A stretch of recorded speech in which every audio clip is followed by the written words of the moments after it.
Hello दोस्त, मेरा नाम अरुण कुमार है और दोस्तों आज हम बात करने वाले हैं नंबर सिस्टम। ये टॉपिक का नाम है नंबर सिस्टम।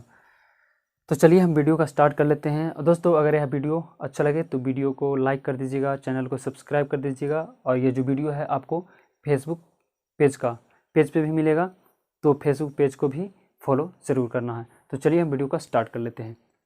तो दोस्तों सबसे पहले है प्राकृत संख्या किसे कहते हैं। इंग्लिश में नेचुरल नंबर कहा जाता है प्राकृत संख्या को। तो दोस्तों जैसे इसका डिफिनेशन ही है, गिनती की संख्या को ही हम प्राकृत संख्या कहते हैं।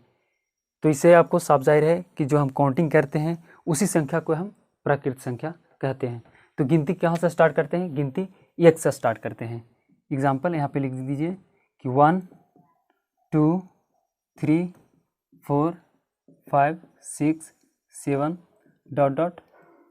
इत्यादि अनंत तक जाता है। तो गिनती की संख्या को ही हम प्राकृत संख्या कहते हैं। ये हो गया प्राकृत संख्या। अब बात कर लेते हैं पूर्ण संख्या। दोस्तों इसमें जीरो शामिल नहीं किया जाता है। अब बात कर लेते हैं पूर्ण संख्या, जिसे इंग्लिश में बोला जाता है होल नंबर। तो दोस्तों गिनती की संख्या में अगर हम शून्य को शामिल कर दें और जो परिवार बनेगा, जो संख्या का परिवार बनेगा, वो संख्या को ही हम पूर्ण संख्या कहेंगे, पूर्ण संख्या या होल नंबर कहेंगे। तो सबसे पहले हम लिखते हैं प्राकृत संख्या या गिनती की संख्या। तो गिनती कहाँ से स्टार्ट करते हैं? 1 2 3 4 5 6 7 8 ... इन्फिनिट। तो दोस्तों इसका डिफिनेशन है कि गिनती की संख्या में यदि शून्य को शामिल कर दिया जाए और जो संख्या का परिवार बनेगा उसी संख्या को ही हम पूर्ण संख्या कहेंगे।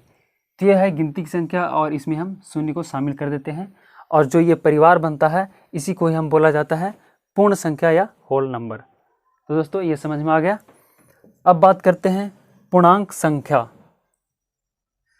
तो इसका सबसे पहले हम एग्जाम्पल देख लेंगे, उसके बाद हम डिफिनेशन पे आएंगे। तो इसका एग्जाम्पल में आप देख लीजिए,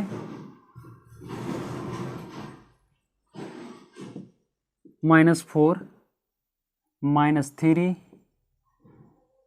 -2 -1 0 1 2 3 4 5 ... ये भी अनंत तक। तो यहाँ पे आप देख सकते हैं, यहाँ से जो है ये है ऋणात्मक संख्या, निगेटिव नंबर से, और ये जो है धनात्मक संख्या है, पॉजिटिव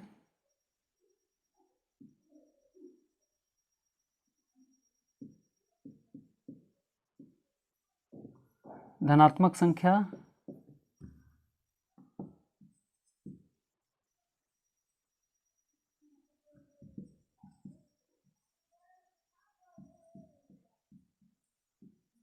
ऋणात्मक संख्या।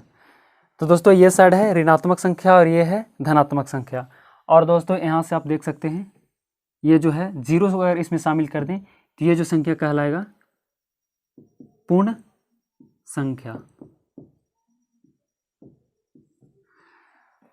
तो यहाँ पे देख सकते हैं इंटीजर नंबर में कौन कौन सा शामिल है? धनात्मक संख्या, ऋणात्मक संख्या, धनात्मक संख्या और पूर्ण संख्या। तो दोस्तों धनात्मक एवं ऋणात्मक संख्या सहित पूर्ण संख्या के परिवार को ही हम क्या बोलते हैं? पूर्णांक संख्या कहते हैं। तो ये आप याद रखिए, धनात्मक संख्या एवं ऋणात्मक संख्या सहित पूर्ण संख्या के परिवार को ही हम क्या बोलते हैं? पूर्णांक संख्या बोलते हैं। ठीक है। उसके बाद है सम संख्या, देख लेते हैं। तो वे संख्या जो 2 से विभाजित हो उसे हम क्या बोलते हैं? सम संख्या बोला जाता है। एग्जाम्पल में आप देख सकते हैं 2 4 6 8 10 12 ... तो दोस्तों सम संख्या उसे बोलते हैं, इसको इंग्लिश में बोला जाता है इवन नंबर। तो 2 से विभाजित होने वाली वे संख्याएं हैं, सम संख्या उसे बोलते हैं। वे संख्या जो 2 से विभाजित हो उसे हम सम संख्या बोलते हैं। उसके बाद विषम संख्या, जिसे इंग्लिश में बोला जाता है ऑड नंबर। वे संख्याएं जो 2 से विभाजित ना हो उसे हम ऑड नंबर बोलते हैं। तो यहाँ पे आप देख सकते हैं 1 3 4 5 7 9 11 ... तो दोस्तों विषम संख्या कौन कहलाएगा? जो 2 से विभाजित नहीं होगा वो विषम संख्या कहलाएगा। अब बात कर लेते हैं रूढ़ या अभाज्य संख्या। तो वैसा वे संख्याएं जिसका केवल और केवल 2 गुणनखंड हो उसे हम क्या बोलेंगे? रूढ़ या अभाज्य संख्या बोलते हैं। और उसको इंग्लिश में क्या बोलेंगे? Prime number. तो दोस्तों इसका एग्जाम्पल हम देख लेते हैं। एक बार फिर से हम डिफिनेशन को रिपीट कर देते हैं कि वे संख्याएं जिसका केवल और केवल 2 गुणनखंड हो उसे हम अभाज्य संख्या या प्राइम नंबर बोलते हैं। तो यहाँ पे एग्जाम्पल देख लीजिए, जैसे कि 11। तो दोस्तों यहाँ पे देख सकते हैं कि इसका जो दो गुणनखंड होगा वो एक है और एक स्वयं है। इसी प्रकार से 13 देख सकते हैं, इसका जो दो गुणनखंड है एक है और ये खुद स्वयं है। इसी प्रकार से 17 और ये स्वयं। तो यहाँ पे अब देखा जा सकता है कि जो अभाज्य संख्या होता है जिसका सिर्फ 2 ही गुणनखंड होता है, एक तो एक होता है और एक स्वयं होता है। तो ये भी याद रखिए। उसके बाद है असह अभाज्य संख्या, जिसे को प्राइम नंबर कहा जाता है। तो वे प्राकृतिक संख्या जिसका HCF महत्तम समावर्तक एक आता हो उसे हम क्या बोलेंगे? को प्राइम नंबर बोलते हैं। फिर से रिपीट कर देते हैं कि वे प्राकृतिक संख्याएं, वे 2 प्राकृतिक संख्याएं जिसका महत्तम समवर्तक एक हो उसे क्या बोला जाता है? को प्राइम नंबर बोला जाता है। तो यहाँ पे एग्जाम्पल आप देख सकते हैं 6 7 9 8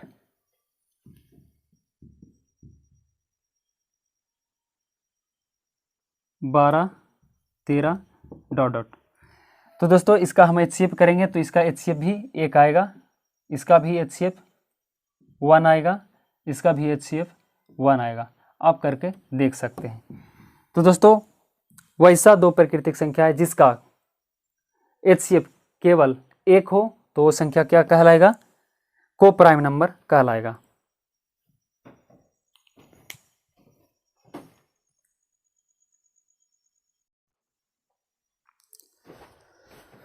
दोस्तों उसके बाद है, यहाँ पे देख सकते हैं 8वां नंबर है यौगिक या भाज्य संख्याएं।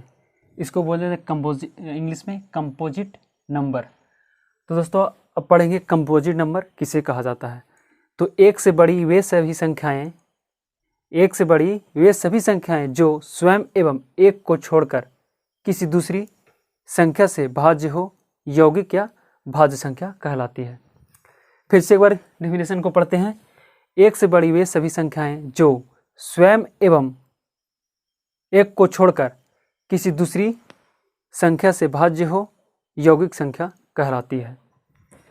तो दोस्तों इसका एग्जाम्पल देख लीजिए 2। यहाँ पे जैसे डिफिनेशन ही आपको बता रहा है कि एक से बड़ी, तो एक से बड़ी 2 हो सकता है। उसके बाद 3 नहीं हो सकता। 3 इसलिए नहीं होगा क्योंकि यहाँ पे डिफिनेशन बोला है जो स्वयं एवं एक को छोड़कर। तो दोस्तों एक को कोई भी डिवाइड नहीं कर सकता है, सिर्फ एक डिवाइड करेगा और यह स्वयं भी डिवाइड होगा, तो इसको हम नहीं लिख सकते। उसके बाद है 4, तो 4 भी हो सकता है। उसके बाद 5, तो दोस्तों 5 भी यहाँ पे नहीं होगा क्योंकि यहाँ पे बोल रहा है एक से बड़ी और स्वयं को छोड़कर किसी दूसरी संख्या से भाज्य होना चाहिए, विभक्त होना चाहिए, डिवाइड होना चाहिए। तो ये 5 जो है स्वयं से होगा और एक से होगा, एक से होगा और स्वयं से होगा, तो ये यहाँ पे नहीं होगा। उसके बाद यहाँ पे 6 देख लेते हैं। तो दोस्तों 6 को जो है 2 भी डिवाइड कर रहा है और 3 भी डिवाइड कर रहा है, तो इसको हम लिख सकते हैं। उसके बाद है 8 ...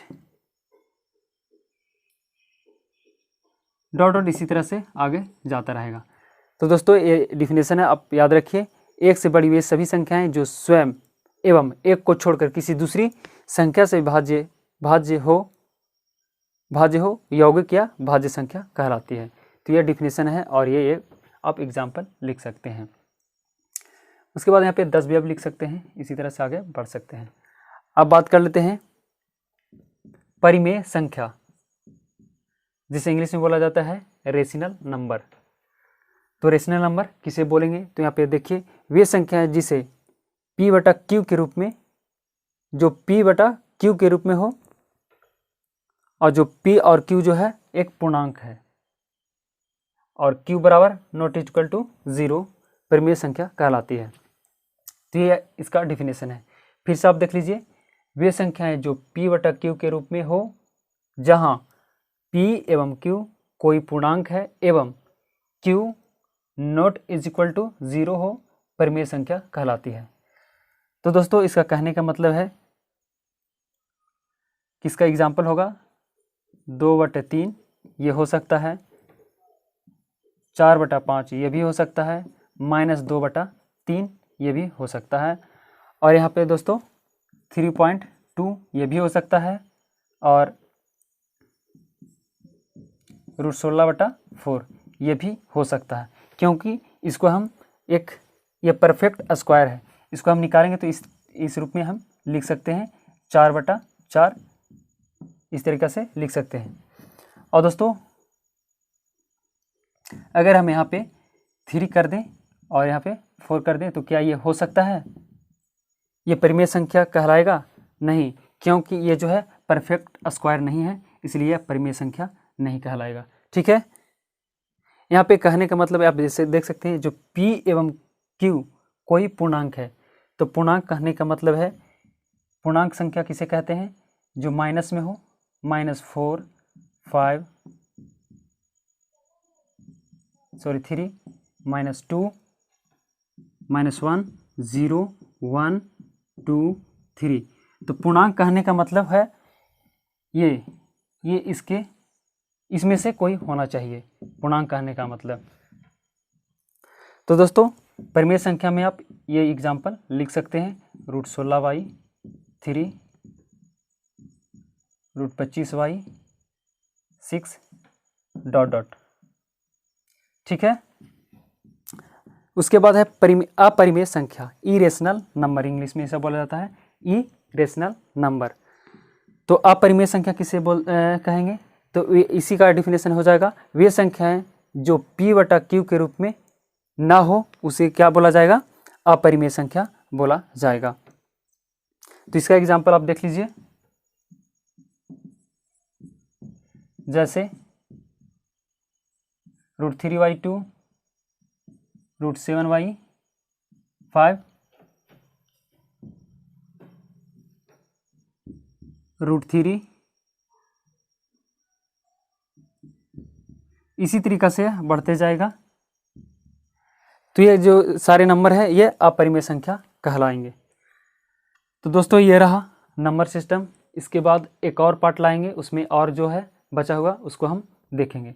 तो दोस्तों यह वीडियो कैसा लगा आप ज़रूर मुझे कमेंट बॉक्स में बताएं और वीडियो को लाइक शेयर जरूर कीजिएगा। So thank you.